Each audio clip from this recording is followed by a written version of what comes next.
Due to technical difficulties, we are joining the program already in progress.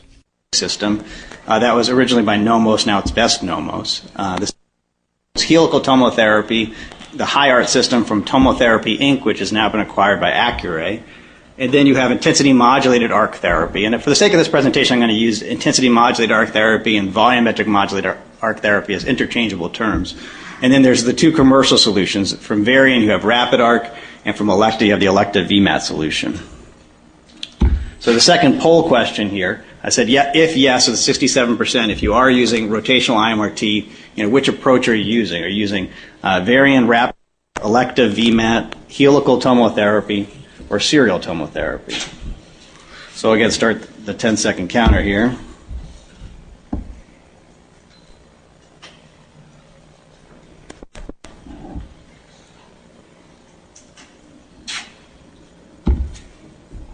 So it looks like Rapid Arc is dominating the room here. 78%, 11% Electa, and 11% Tomo. And I'm not surprised, no serial tomotherapy users in the room. So when you talk about rotational IMRT, I say there are two key papers. The first paper is this paper entitled Tomotherapy, a New Concept for the Delivery of Dynamic Conformal Radiotherapy. This was published back in 1992 by Rock Mackey. Then a few years later, in 1995, Cedric Yu published this paper entitled Intensity Modulated Arc Therapy with Dynamic Multileaf Collimation, an Alternative to Tomotherapy. So the basics of what Cedric proposed in this paper of what IMAT or VMAT is that it's an arc-based approach to IMRT. It can be delivered on a conventional linear accelerator with a conventional multileaf collimator. During each arc, the leads of the MLC move continuously as the gantry rotates. The degree of intensity modulation is related to the number of beam shapes per arc and the number of arcs. So this slide dates back to about 1995. It's one of Cedric Yu's slides. And what he's trying to demonstrate here is that if you do 3 arcs, and you have each arc has got a different set of shapes, and if you pick any individual beam angle up there, you'll see that you have 3 different beam shapes. And when you add them together with their weights, you're going to have a modulated intensity pattern from each beam angle. So Cedric suggested that by having multiple arcs, that's how you modulate your intensity. So if you look at from the time that Rock and Cedric's papers came out and kind of consider the first decade of rotational IMRT, there were a lot of key developments. For serial tomotherapy, Nomos came out with their Peacock binary MLC and the Corvus planning system. And that was the first commercial IMRT planning solution. And for a number of years, that was the most widely used IMRT delivery technique. Then helical tomotherapy came out next. From Tomotherapy Inc. introduced the high art system. And the first patients were treated in 2002 at the University of Wisconsin. But over that first decade, I would say that the IMAT delivery technique largely withered on the vine. Not too much happened. The first problem was that LINAC manufacturers did not have control systems capable of delivering IMAT. And the second was that there were no robust inverse planning tools for IMAT. So there were efforts by a number of researchers to try to revive interest in the IMAT delivery technique. So just as an example, when I was at the University of Maryland School of Medicine with Cedric Yu, in the year 2000, we conducted a phase 1 clinical trial under an IRB protocol where IMAT plans were delivered to 50 patients. But we had some significant limitations. The first was that we had a constant dose rate during the arc rotation, so we couldn't vary the gantry rotation speed or the dose rate. And the second was that we didn't have inverse planning. So this is what I would call sort of IMAT light. So what can you do with a sort of IMAT light type of technique? So this is an example with the prostate. We had 2 sets of bilateral arcs. One set of arcs matching the beam's eye view of the prostate, and one matching the beam's eye view of the prostate minus the rectum, and the weights of the arcs are optimized. So this is an old screen capture from the render planning system, and it basically, what it showed here is that it's hard to see, but there's actually wedges in some of these beams, but basically we did arcs, and what you can see is that you basically are able to curve around the rectum there with your prescription isodose line, and get a pretty conformal plan. So this is another case we delivered in 2000 at the University of Maryland. It's a spinal ependymoma case. On the right is the IMRT verification film, and we're able to get a really nice conformal dose distribution with this IMAT delivery technique. So the basic of this trial, we treated 50 patients, CNS, head and neck, and prostate patients. The treatment time was 7.5 minutes, which at that point was significantly faster than our fixed field IMRT. And we demonstrated that IMAT could be delivered safely and accurately on a conventional LINAC. So, for the study, we used forward planning. It was an iterative trial and error approach. It was very time consuming, and you couldn't guarantee that the plan was really optimal. So if you really want to take advantage of the capabilities of IMAT, you need to use inverse planning. But inverse planning, however, has proved to be highly complicated due to the need to account for the interconnectedness of the beam shapes within each arc. So what does that mean? So when you rotate in an IMAT arc, each beam within an arc is connected to the beam before it and after it. The leaves can only move so fast, and the gantry can only rotate it, so fast. And so you have to be careful about trying to make dramatic changes in the beam shape from one beam angle to the next. And so here, basically, if we're asking the leaf to move 5 centimeters over 10 degrees, it may not be able to accomplish that. So the basic idea is that as you do the optimization, you need to account for this connectivity of one beam to the next, and that doesn't exist, for example, with tomotherapy. This, from a mathematics perspective, actually greatly complicates the inverse planning problem and makes it a particularly challenging inverse planning problem. So when I was at the University of Maryland, we developed 2 different IMAT inverse planning techniques. The first was direct aperture optimization, where you directly optimize the aperture shapes and weights within an arc, and it's immediately deliverable. We also developed a technique called arc sequencing, where you do sort of a more traditional IMRT optimization, get optimized fluence patterns for each beam direction, and then you run the arc sequencer to convert the optimized fluence maps into deliverable plans. And so the direct aperture technique is what's in, for example, the basics of that technique are what are in, for example, Pinnacle and Eclipse. The arc sequencing algorithm type approach is what's used in Monaco. So the game kind of changed in the 2007-2008 kind of time frame. Remember I said for a decade things kind of withered on the vine. Well, things changed in 2007, 2008. Well, in 2008, Electa and Variant both introduced delivery control systems capable of delivering IMAT. The key innovation was that the dose rate, the gantry speed, and the MLC leaf positions could be changed dynamically during rotational beam delivery.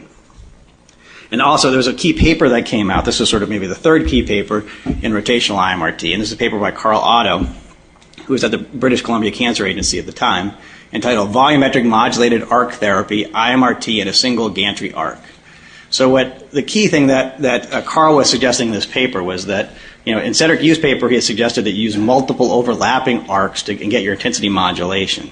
And what Carl said was, well, how about if we just pack a lot of beam shapes within an individual arc? And isn't that, in essence, achieving the same type of modulation?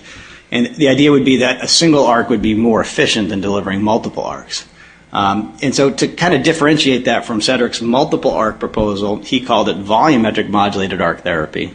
But now those two terms have really gotten garbled, I think, in the literature. And so even within my presentation, I bounce back and forth. I think I like the IMAT term because it was the original term. But I think pretty much any more recent papers that you would read use the term VMAT. So I think that term has kind of won in terms of the fighting between the two terms. But the key real thing here was the single arc approach. So what kind of plan quality do you get with VMAT? Once we had commercial delivery solutions and commercial planning solutions, we could do some comparisons. And so we published a paper comparing VMAT plan quality with tomotherapy. And if we consider tomotherapy sort of the gold standard of treatment plan quality for rotational IMRT. So the study that we did was VMAT versus tomotherapy, and this is a collaboration between the Swedish Cancer Institute and Qi Sheng at the University of Virginia. We did 6 prostate, 6 head and neck, and 6 lung cases for the study. We compared fixed field IMRT, VMAT, and tomotherapy in terms of plan quality, delivery time, and delivery accuracy. So just as an example here on the left is your helical tomotherapy plan. On the right is a 2-arc VMAT plan. These are multiple prescription level head and neck case. If we look at the DVH comparison, it's very similar between the two techniques. And this is kind of what we would see in general. I mean, there are some differences, but generally very similar. Here's another head and neck case. This has got 4 different targets, 4 prescription levels. So a reasonably complicated case.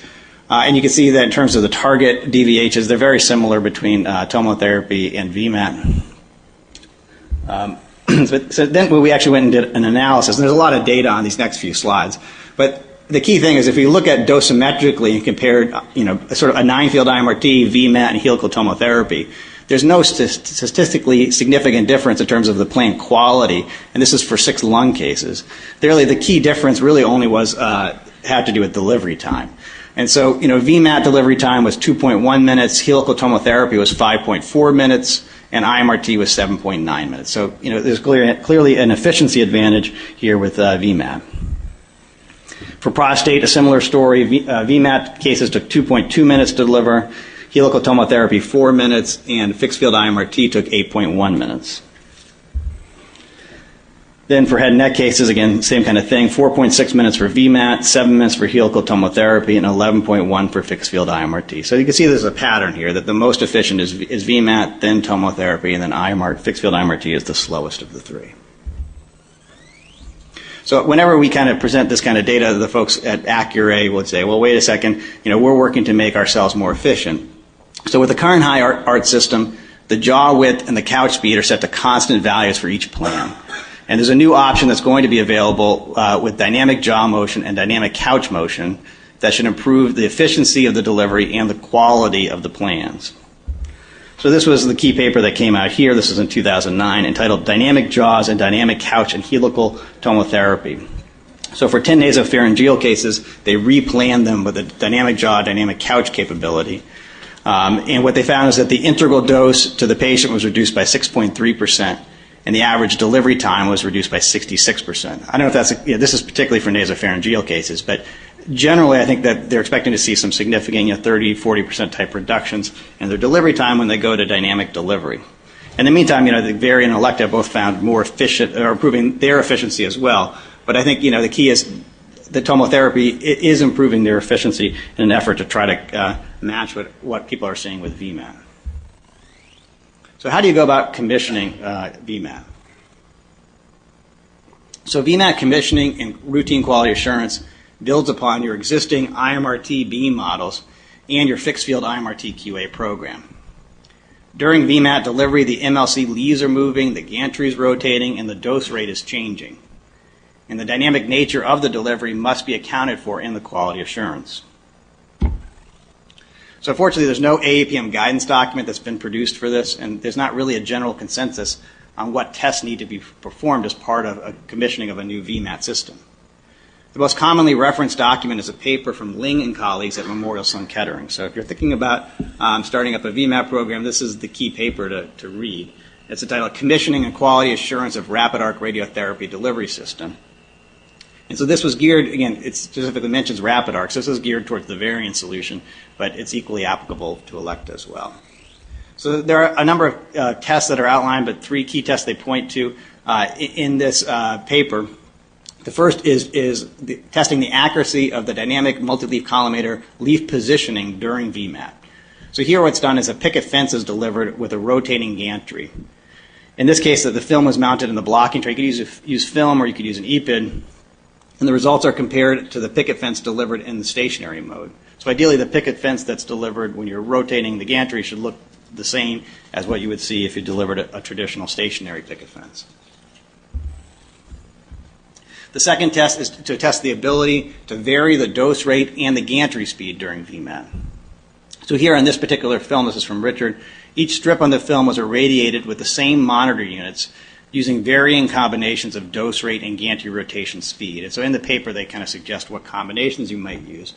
But the basic idea is that along the top of that dose distribution, aside from the dips where the field matching is, but it should be a uniform dose. And you can see if you look at the table there that we're able to achieve a uniform dose across the film. And the third test is the ability to accurately vary MLC leaf speed during VMAT. So here again, a film was irradiated. Different parts of the film were exposed to the same dose using the DMLC sliding window technique, combining different leaf speeds with different dose rates to achieve a designed dose pattern. So again, you're achieving levels of dose that are the same, but you're varying different parameters to get there. Of course, ultimately what matters is, are your cases verifying? And so you need to do end-to-end tests. This is just showing, a comparison of planned versus delivered doses, the coronal view for prostate. So just like with your fixed field IMRT, you're going to have to do end-to-end tests to verify that the composite dose looks correct. This is another test for slide from Richard, but basically showing this idea that during VMAT you need to demonstrate that you can interrupt your treatment many times and it's not going to impact the accuracy of the delivery. So here you can see a nice agreement between the planned and delivered doses. So another paper that came out that's a key paper to reference is this paper by Bedford from the Royal Marsden entitled Commissioning of Volumetric Modulated Arc Therapy. And this is essentially, so, Cliff Lang was involved with the Varian Rapid Arc. This is from the elective VMAT side. But I think, again, the principles from these papers are applicable regardless of what technology you're using. So if you stick around in this room, I think in just an hour or so, there's going to be a talk specifically about commissioning IMRT and VMAT. So I think that will probably go into more detail about VMAT commissioning. So VMAT treatment planning considerations. So a question that you hear often is, okay, if I get a new VMAT solution, do I need to recommission my treatment planning system? Well, beams that are well modeled for fixed field IMRT may not need to be remodeled for VMAT. So you need to verify that that's true, however. So it's critical, however, to verify the accuracy of your beam models through extensive measurements. So there, basically now I think basically every commercial treatment planning system vendor probably has a VMAT solution. So Varian, you have Eclipse Rapid Arc, Philips Pinnacle Smart Arc, Elekta has Monaco, Nucleotron has their solution. The Prowess, it came out with the Prowess Panther solution for Siemens. I don't know if Siemens may have stopped pursuing that solution since they're getting out of radiation therapy. And then RaySearch has their Ray Station, which also has a VMAT solution. So I'll ask another poll question here. I think we saw we had a lot of Varian delivery solutions. So I'll ask, if you're using VMAT in your clinic, are you using Varian Eclipse, Philips Pinnacle, Elekta Monaco, Nucleotron, or another planning system? So I'll go ahead and count down here.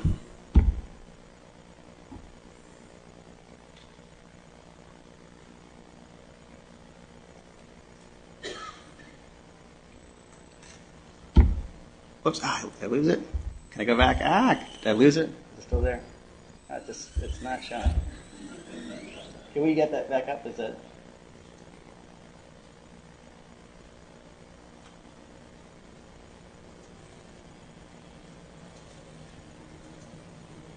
It flashed for just a second. I think what we saw is that there were a lot of Eclipse users in the room. Here we are. I think I'm going to buy some Varian stock. So Varian's obviously doing well. They got 66% of the market. There's some Philips Pinnacle. We do have some Monaco users here in the room, and a few others. I'd be kind of curious. Maybe that's the tomotherapy users. Wait, that's not really VMAT. But anyway, so we have a mix of users here and a mix of different planning systems. Now can I just go to the next slide?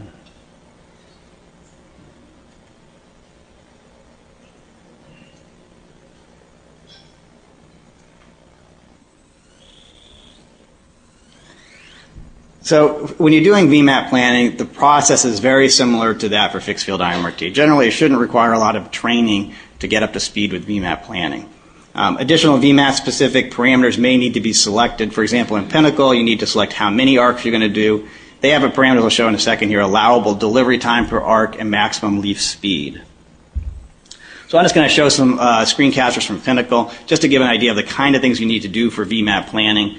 For different planning systems, you should see similar types of selections. So here, with the way that's done with Smart Arc is that you basically set up a beam and then you select it to deliver with 1 or 2 arcs, basically.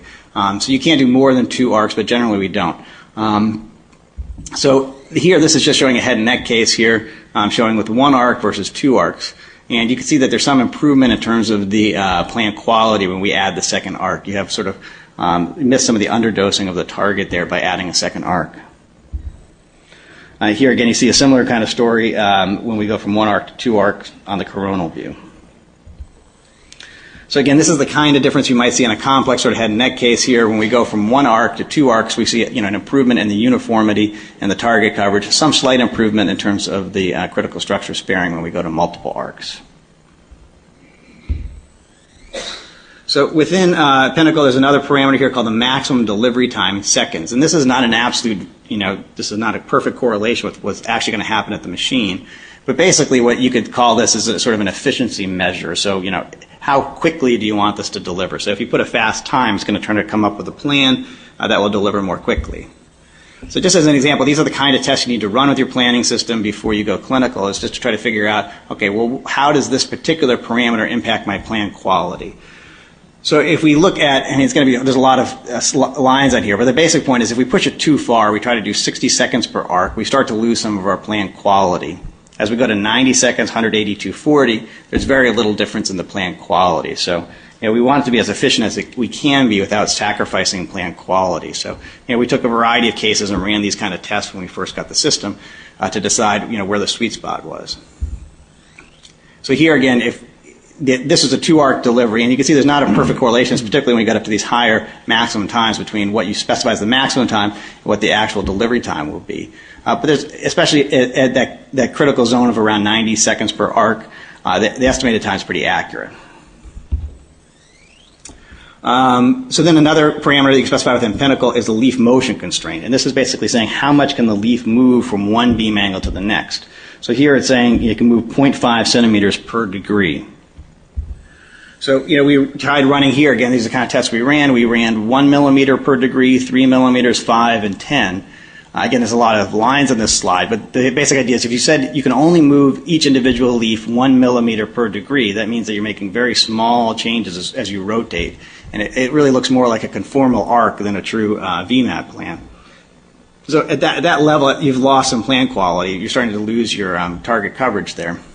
But once we get up to that 3 millimeter or 5 millimeter per degree, we're kind of in a good zone where we get very good plans. If you go to too much movement per beam direction, the delivery is going to take a long time because the leaves are moving all over the place, from one beam angle to the next.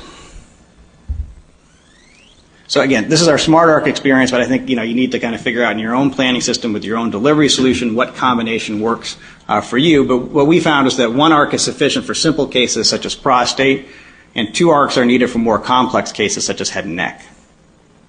For Pinnacle, we typically set a delivery time of 90 seconds per arc, and we generally restrict the leaf motion to be 3 millimeters per degree of gantry rotation for prostate cases and 4 or 5 millimeters per degree for head and neck cases. So for head and neck cases, because they're more complicated, you're going to let the MLC leaves move more as from one angle to the next, which means the delivery time is going to be more, but you need to make that sacrifice in order to get the planned quality that you're looking for. So just to summarize, since 2008, VMAT has become a widely adopted IMRT delivery technique. VMAT combines highly efficient delivery, and you're usually talking about less than 2 minutes per arc, sometimes less than a minute per arc, with highly conformal dose distributions. VMAT is a complex delivery technique requiring a thorough commissioning process. So just acknowledging that a number of folks provided slides, including Richard, and I want to particularly acknowledge Dalian Tsao, who's headed many of our VMAT efforts at Swedish. And I'll conclude the slide. This is a picture of Swedish. The sort of building in the middle is our hospital in downtown Seattle, and we look over Puget Sound, and you can kind of make out on the corner of the Space Needle. So that's the end of my presentation. I think what we'll do is, instead of taking questions now, I'll turn it over to Richard, and we'll save questions for the end. So thank you very much.